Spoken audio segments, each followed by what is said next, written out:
Welcome back guys to the second lecture of pair of linear equations in two variables. So guys first lecture में हमने देखा था कि linear equations इन two variables होती हैं, उनका पेयर क्या होता है, इस चैप्टर का ऑब्जेक्टिव क्या है। और वो ये था कि हमें दो इक्वेशन दी होंगी जो कि लीनियर होंगी और टू वेरिएबल इक्वेशन होंगी, मतलब उनमें दो वेरिएबल होंगे एक्स और वाई। और इसमें हमें फाइंड क्या करना है, इसमें हमें एक्स और वाई की वैल्यूज़ का एक ऐसा पेयर फाइंड करना है जो इन दोनों इक्वेशंस को सेटिस्फाई करे। फिर हमने देखा था कि जब एक सिंगल इक्वेशन होती है, सिंगल टू वेरिएबल इक्वेशन होती है, तो वो ग्राफ पर क्या रिप्रेजेंट करती है। तो हमने देखा था कि वो एक लाइन रिप्रेजेंट करती है और उसको हम कैसे ड्रॉ करते हैं उसका प्रोसीजर हमने देखा था। फिर हमने देखा था कि अगर हमारे पास दो लाइन दी हों तो उन्हें कैसे रिप्रेजेंट किया जाता है। तो उन्हें भी ऐसे ही रिप्रेजेंट किया जाता है अलग अलग करके दो लाइंस को, और फिर जो इंटरसेक्शन पॉइंट होता है वही हमारा आंसर होता है, बिकॉज वो एक ऐसा पॉइंट होता है जो इन दोनों इक्वेशंस को सेटिस्फाई कर रहा है। और इसमें हमने तीन केस देखे थे कि क्या दो लाइंस हमेशा इंटरसेक्ट करेंगी, अगर इंटरसेक्ट नहीं करेंगी तो क्या हो सकता है, वो या तो पैरेलल होंगी और नहीं तो वो एक ही इक्वेशन होगी जो दो अलग अलग लाइंस को बता रही होगी, यानी कि वो कोइंसिडेंट लाइन होंगी। दो ऐसी इक्वेशंस जो कि एक ही इक्वेशन है, बेसिकली एक ही इक्वेशन में जब किसी कांस्टेंट का मल्टीप्लाई किया तो दूसरी इक्वेशन बन गई। तो ये जो तीन केस थे, इन तीन केस से हमने देखा कि हमारे पास कितने टाइप के सॉल्यूशन हो सकते हैं। तो जो कि तीन थे, यूनिक यानी कि एक सॉल्यूशन जब इंटरसेक्ट करेंगी, नो सॉल्यूशन यानी कि दो पैरेलल लाइन होंगी और इंटरसेक्ट नहीं करेंगी, और इनफाइनाइट सॉल्यूशन जब एक ही इक्वेशन होगी और उसको एक किसी कांस्टेंट से मल्टीप्लाई करके दूसरी बार लिखा होगा, मतलब वो एक ही इक्वेशन है। और एक इक्वेशन यानी कि इनफाइनाइट सॉल्यूशन। और ये कब होगा, उनकी कंडीशंस हमने ड्राइव करी थी और वो उनका डेरिवेशन इतना इंपॉर्टेंट नहीं है। मेन चीजें हैं ये तीन, जिसमें हमें पता चलता है कि कब यूनिक सॉल्यूशन होगा, कब नो सॉल्यूशन और कब इनफाइनाइट सॉल्यूशन। और ये तीन कंडीशंस आपको पूरे चैप्टर में याद रखनी होंगी और ये पहले वेरीफाई करके ही हम किसी क्वेश्चन में आगे प्रोसीड कर पाएंगे। हमें पहले देखना होगा उसमें कितने सॉल्यूशन होंगे, यूनिक होगा कि कोई भी नहीं होगा कि इनफाइनाइट होगा, उसके बाद ही हम उसको सॉल्व कर पाएंगे। और उसकी कंडीशंस ये थी, अगर a1/a2 b1/b2 के इक्वल नहीं है तो यूनिक, a1/a2 b1/b2 के इक्वल है पर वो c1/c2 के इक्वल नहीं है तो नो सॉल्यूशन, और अगर ये तीनों इक्वल हो गए तो इनफाइनाइट सॉल्यूशन। और a1 a2 क्या है, x के कोफिशिएंट, b1 b2 क्या है, y के कोफिशिएंट, और c1 c2 क्या है, कांस्टेंट। तो आज हम देखने जा रहे हैं पहला मेथड इन इक्वेशंस को सॉल्व करने का, जो कि है ज्योमेट्रिकल मेथड। तो इसमें भी हम पहले यही वेरीफाई करेंगे कि क्या सॉल्यूशन होंगे, और अगर होंगे तो फिर हम उसे सॉल्व करेंगे। तो स्टार्ट करते हैं ज्योमेट्रिकल मेथड या ग्राफिकल मेथड। तो सबसे पहले ये होता क्या है, लास्ट लेक्चर में हमने देखा था कि किसी अगर एक सिंगल टू वेरिएबल इक्वेशन है तो वो एक लाइन रिप्रेजेंट करती है और उसका प्रोसीजर। और सिमिलरली अगर दो लाइन हो, जैसे कि जिसका हमने रिप्रेजेंटेशन देखा था जनरल फॉर्म में, तो अगर ऐसी दो लाइन हो तो उनको हम कैसे करेंगे, अलग अलग से दोनों लाइन ड्रॉ कर लेंगे और फिर जो उनका इंटरसेक्शन पॉइंट होगा वही हमारा सॉल्यूशन होगा। तो ज्योमेट्रिकल मेथड यही है, हमारे पास दो इक्वेशंस दी होंगी, हमें उन दोनों इक्वेशंस को ग्राफ पर रिप्रेजेंट करना है और उनका जो इंटरसेक्शन पॉइंट होगा वही हमारा आंसर होगा। बट अगर वो दोनों लाइंस पैरेलल हो गई तो उनका कोई इंटरसेक्शन पॉइंट नहीं होगा, नो सॉल्यूशन होगा। और अगर वो लाइन कोइंसिडेंट हुई तो इनफाइनाइट सॉल्यूशन। तो सबसे पहले हमें करना क्या है, सबसे पहले तो हम चेक करेंगे कि उसके कितने सॉल्यूशन हो सकते हैं, और उसके लिए हमें क्या करना पड़ेगा, यही तीन कंडीशंस हैं, इनसे वेरीफाई करना पड़ेगा, फिर जो भी होगा उस हिसाब से हम सॉल्व करेंगे। तो अब इसको एक एग्जांपल के साथ समझते हैं। तो सबसे पहला क्वेश्चन ये है, check whether the equations this and this is consistent. Consistent meaning उनका कोई सॉल्यूशन है, यानी कि यूनिक सॉल्यूशन या इनफाइनाइट सॉल्यूशन, और इनकंसिस्टेंट मतलब नो सॉल्यूशन। तो पहले तो हम चेक करेंगे और अगर है तो हम उसे ग्राफिकली सॉल्व करेंगे। तो देखते हैं। सो पहली इक्वेशन है हमारी x + 3y = 6 and second one is 2x - 3y = 12। तो इसमें a1/a2 क्या है, 1/2। पहले अलग अलग से लिख लेते हैं जिससे थोड़ी आसानी होगी। शुरू में आप ऐसा कर सकते हैं जैसे आपको कंफ्यूजन नहीं हो। जैसे इसमें पहली इक्वेशन में x का कोफिशिएंट यानी a1, y का यानी b1 और कांस्टेंट ये 6 नहीं, ये -6 है, बिकॉज हमने जनरल रिप्रेजेंटेशन देखा था, हम इसको C1 को भी इन्हीं के साथ लिखते हैं। तो जब हम इसको इधर ले जाएंगे तो C1 आएगा हमारा -6। Similarly A2 2, B2 is -3 and C2 is -12। तो इसमें हम देखते हैं क्या वैल्यूज आती है। A1/A2 क्या है? 1/2। B1/B2 3/-3 यानी कि -1। सो A1/A2 B1/B2 के इक्वल नहीं आ रहा है, और A1/A2 अगर B1/B2 के इक्वल नहीं आ रहा है, इसका मतलब हमारे पास होगा एक यूनिक सॉल्यूशन। तो अब हम वो यूनिक सॉल्यूशन क्या होगा उसको हम ग्राफिकल मेथड से फाइंड करेंगे। तो पहले तो हमें क्या करना है, हमें इन दोनों लाइंस को ग्राफ पर रिप्रेजेंट करना है। तो वो करते हैं पहले। सो पहली इक्वेशन है x + 3y = 6। तो इसके लिए हमें पहले क्या करना होगा, हमें x की कोई वैल्यू रखनी होगी जिससे y की आएगी, फिर x की ही एक और या y की एक रखेंगे तो x की आ जाएगी। तो ऐसे हमें दो कोऑर्डिनेट्स मिल जाएंगे, 2 पॉइंट मिल जाएंगे जिन्हें हम ग्राफ में रख सकेंगे। और हमें एक लाइन बनाने के लिए भी 2 पॉइंट की जरूरत होती है। तो हमें वो 2 पॉइंट मिल जाएंगे तो हम एक लाइन बना पाएंगे ग्राफ पे। तो उन्हें रख के देखते हैं। x को 0 रख लेते हैं तो y क्या आएगा, 0 + 3y = 6 यानी कि y = 2। अब y को 0 रख लेते हैं तो x = 6 आ जाएगा। तो हमें 2 पॉइंट कौन कौन से मिल गए, 0,2 और 6,0। सिर्फ यही 2 पॉइंट नहीं, हम कोई भी पॉइंट रख सकते हैं। जैसे कि अगर आप कोई और भी पॉइंट रखेंगे तो वो भी उसी लाइन पर लाई करेंगे। हमने ऐसे पॉइंट इसीलिए रखे जिससे सॉल्व करने में थोड़ा इजी हो जाए। तो अब दूसरी लाइन का कर लेते हैं, फिर एक साथ ग्राफ पे रिप्रेजेंटेशन देखेंगे। तो सेकेंड इक्वेशन है 2x - 3y = 12। इसमें भी पहले x को 0 रख के देख लेते हैं तो क्या आएगा, -3y = 12 यानी कि y = -4। अब y को 0 रख के देख लेते हैं तो क्या आएगा, 2x = 12 यानी कि x = 6। तो इसमें हमें क्या 2 पॉइंट मिले, 0,-4 और 6,0। और यही 2 नहीं, हम कोई भी पॉइंट रख सकते हैं। जैसे कि इसमें आप कुछ और वैल्यू भी रख के देख लीजिए। मतलब x को 3 रखते हैं तो क्या होगा देख लेते हैं। x = 3, 2 × 3 - 3y = 12। सो -3y आएगा = 12 - 6 यानी कि 6। सो y = -2। तो यहाँ से हमें एक और पॉइंट मिल गया 3, -2। तो ये इनफाइनाइट पॉइंट्स है एक लाइन पे। तो आप कितने भी पॉइंट हैं, मतलब बहुत सारे पॉइंट है, तो आप कोई सा भी पॉइंट रख सकते हैं। बट हम एक ऐसा पॉइंट ले रहे हैं जिससे हमें रखने में आसानी हो। अभी डेसिमल वैल्यू आएगी तो उसको ग्राफ पे रिप्रेजेंट करने में थोड़ी सी प्रॉब्लम हो सकती है, इसीलिए हमने ऐसे पॉइंट लिए। अभी यहाँ पे भी मैंने 3 इसीलिए लिया क्योंकि मेरे को पता था x में 3 रखने से y की एक इंटीजर वैल्यू आ रही है। बट आप कोई भी रख सकते हैं, बट 0 0 या ऐसी कोई इंटीजर वैल्यू जिससे दोनों इंटीजर हो जाए, ये बेनिफिशियल रहेगा क्योंकि हम ग्राफ पे इजीली इसे रिप्रेजेंट कर पाएंगे। तो ये हमने दो पॉइंट निकाल लिए दोनों लाइन के लिए। तो हम इसे ग्राफ पर रिप्रेजेंट करके देखते हैं।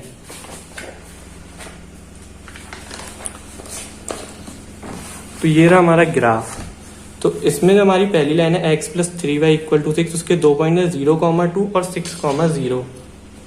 सो 0,2 है ये वाला पॉइंट और 6,0 है ये वाला पॉइंट। तो इन दोनों पॉइंट्स को ज्वाइन करके जो लाइन बनेगी वो लाइन ही इस इक्वेशन को रिप्रेजेंट कर रही है इस ग्राफ पर। तो ये लाइन हमें मिल गई x + 3y = 6। Similarly second line जो थी हमारी, उसमें हमारे पॉइंट थे 0,-4 और 6,0।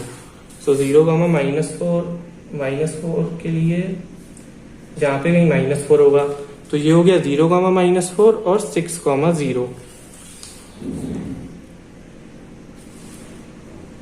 तो हम इन दोनों पॉइंट्स को ज्वाइन कर देंगे और ये लाइन है जो कि रिप्रेजेंट कर रही है इस इक्वेशन को, 2x - 3y = 12। सो जो इसका इंटरसेक्शन पॉइंट है यानी कि 6,0 वही हमारा आंसर है। अब इस क्वेश्चन में तो हमने जब ये सॉल्व कर रहे थे तभी हमने देख लिया था 6,0 एक कॉमन पॉइंट है तो हमें वहीं से दिख रहा था। बाकी कभी ऐसा भी हो सकता है हमने जो पॉइंट लिए हैं उनके अलावा कुछ और आंसर आ जाए, तो जो इंटरसेक्शन पॉइंट होगा वही हमारा आंसर होगा। और इसको आप वेरीफाई भी कर सकते हैं, हमारा आंसर 6,0 आ रहा है तो वो इन दोनों इक्वेशंस को सेटिस्फाई करना चाहिए। इसको रख के देख लेते हैं। x + 3y = 6 में 6,0 रखते हैं। x 6 + 3 × 0 तो 6 = 6, मतलब 6 आ रहा है पहली इक्वेशन में 6,0 रखने से। और सेकंड वाली में भी 6,0 रख के देखते हैं। 2 × 6 - 0 यानी कि 12। तो दोनों इक्वेशन में 6,0 सेटिस्फाई हो रहा है। तो यहाँ से हमने साथ ही साथ वेरीफाई भी कर लिया कि जो हमने सॉल्व किया है वो एकदम सही है। तो ज्योमेट्रिकल मेथड में हमने क्या किया, दो इक्वेशंस को पहले रिप्रेजेंट किया, फिर उनका जो इंटरसेक्शन पॉइंट था वही हमारा आंसर था। बट एक चीज है, हमने इनसे पहले एक कंडीशन को चेक किया कि इनके कितने सॉल्यूशन होंगे, यूनिक होगा कि कोई सॉल्यूशन नहीं होगा कि इनफाइनाइट सॉल्यूशन होंगे। तो यही था ज्योमेट्रिकल मेथड। अब इसके कुछ और एग्जाम्पल देखते हैं। तो सेकंड क्वेश्चन में हमें ये दो इक्वेशंस गिवन है, 2x + y - 6 = 0 और 4x - 2y - 4 = 0। तो सबसे पहले तो इनकी कोफिशिएंट्स को लिख लेते हैं। a1 = 2, x का कोफिशिएंट फर्स्ट इक्वेशन में, b1 = 1, y का कोफिशिएंट फर्स्ट इक्वेशन में, and c1 = -6। Similarly a2 = 4, b2 = -2 and c2 = -4। तो इसमें a1/a2 आ रहा है 2/4 यानी कि 1/2, b1/b2 आ रहा है 1/-2 यानी कि -1/2। तो a1/a2 b1/b2 के इक्वल नहीं है,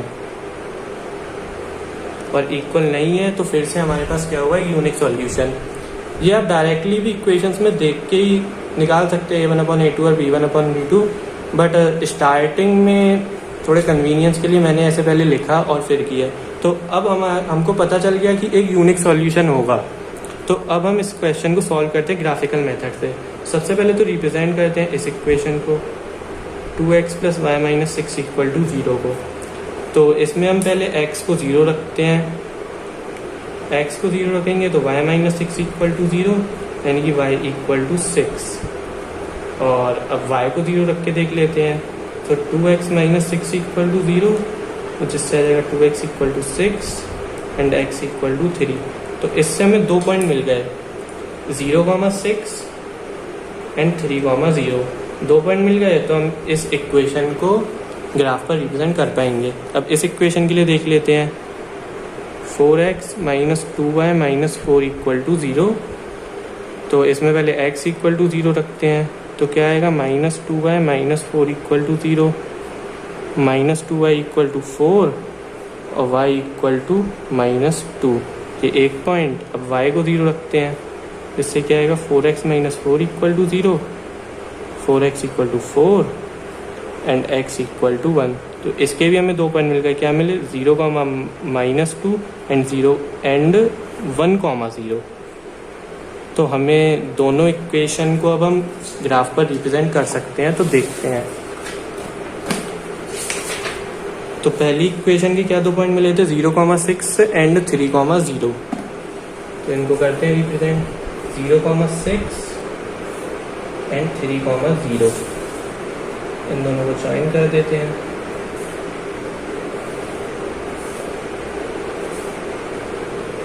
तो यहाँ से हमें पहली इक्वेशन का ग्राफ पर लाइन मिल गई है और इक्वेशन है 2x + y - 6 = 0। ये 2 पॉइंट है, 3,0 और 0,6।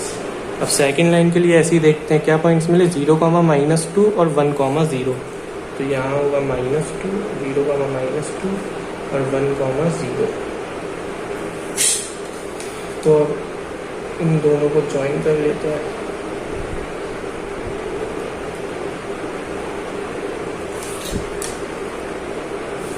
फिर हमें दूसरी लाइन मिल गई जो कि है 4x - 2y - 4 = 0।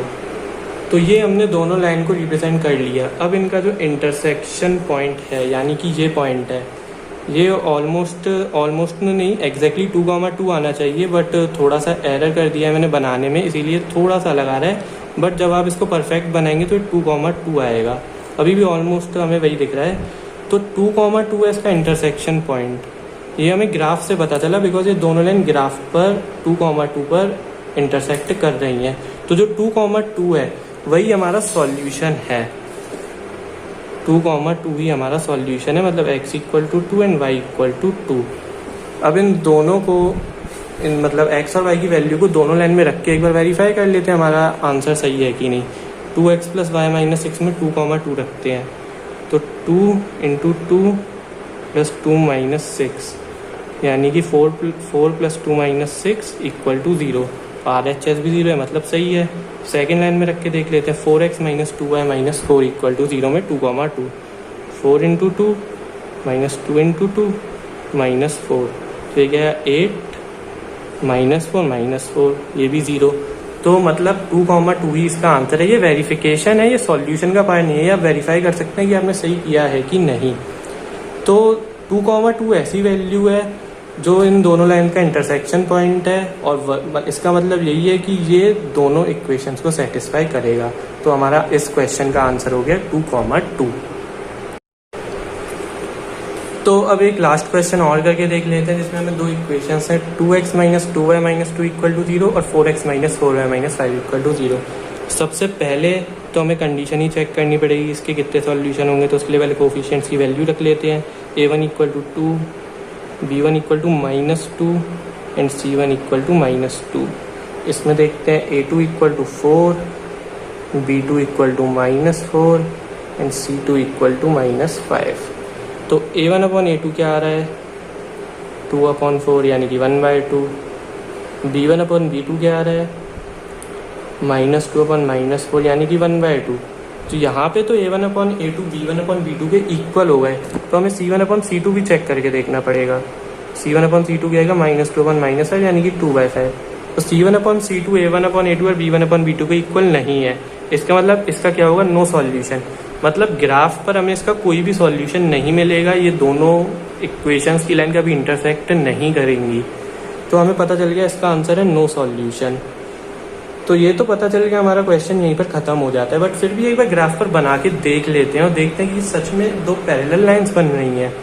तो उसके लिए पहले एक एक करके दोनों लाइंस को रिप्रेजेंट करना पड़ेगा ग्राफ पे। तो उसके लिए पहले इक्वेशन के लिए 2 पॉइंट्स निकालते हैं, वही मेथड करते हैं। x = 0 रखेंगे, -2y - 2 = 0, 2y = -2, y = -1। अब y = 0 रख लेते हैं, तो 2x - 2 = 0 यानी कि x = 1। तो 2 पॉइंट मिल गए, क्या मिले, 0, -1 एंड 1, 0। अब सिमिलरली दूसरे इक्वेशन के लिए भी यही करते हैं, 4x - 4y - 5 = 0। x को 0 रख के देखते हैं, 4x - 5 = 0, 4y - 2 = 0, -4y - 5 = 0, सॉरी। तो 4y = -5 एंड y = -5/4 यानी कि माइनस का 1.25। अब इसमें y को 0 रखते हैं, तो क्या आएगा, 4x - 5 = 0, x = 5/4 यानी कि 1.25।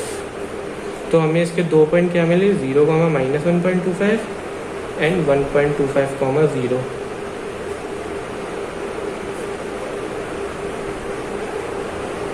तो अब इन दोनों को हम ग्राफ पर बनाकर देखते हैं क्या होता है।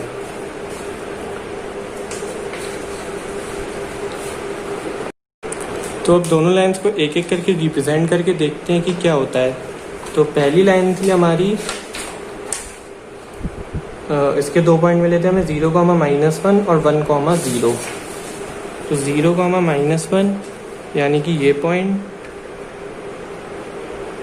और दूसरा है 1, 0 यानी कि ये पॉइंट। तो इन दोनों पॉइंट्स को ज्वाइन करके जो लाइन बनेगी वो लाइन रिप्रेजेंट करेगी हमारी पहली इक्वेशन को ग्राफ पर।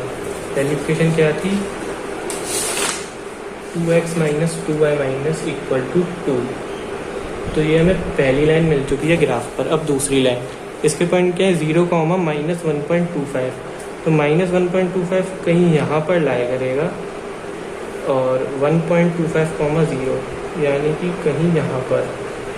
तो इन दोनों को जब हम ज्वाइन करेंगे तो एक लाइन मिलेगी, जो लाइन इसके पैरेलल है, बहुत पास है तो डिस्टिंग्विश करना थोड़ा मुश्किल है, बट ये दोनों लाइन्स पैरेलल है और पैरेलल है तो ये कभी इंटरसेक्ट नहीं करेंगी, मतलब इनका कोई भी कॉमन सॉल्यूशन नहीं आएगा।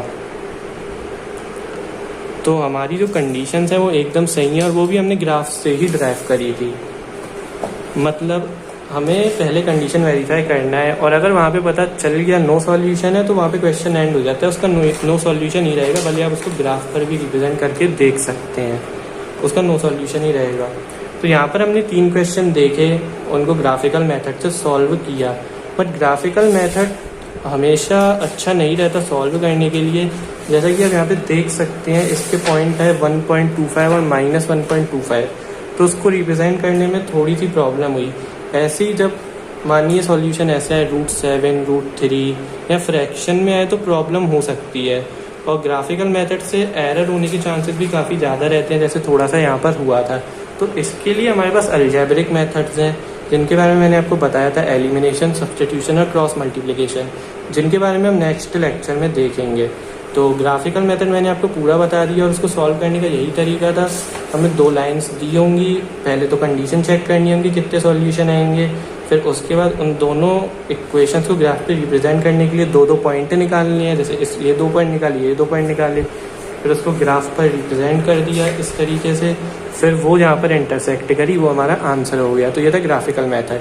नेक्स्ट लेक्चर में हम देखेंगे एलिमिनेशन मेथड और सब्स्टिट्यूशन मेथड। अगर आपको कोई डाउट हो तो वो आप मुझसे कमेंट सेक्शन में पूछ सकते हैं या मुझे पर्सनली मैसेज कर सकते हैं, मैंने लिंक डिस्क्रिप्शन बॉक्स में दे दिया है। और इस वीडियो को आप अपने दोस्तों के साथ भी शेयर कीजिए अगर आपको समझ में आया हो तो, और मुझे कमेंट सेक्शन में बताइए ये वीडियो आपको कैसा लगा। Good bye.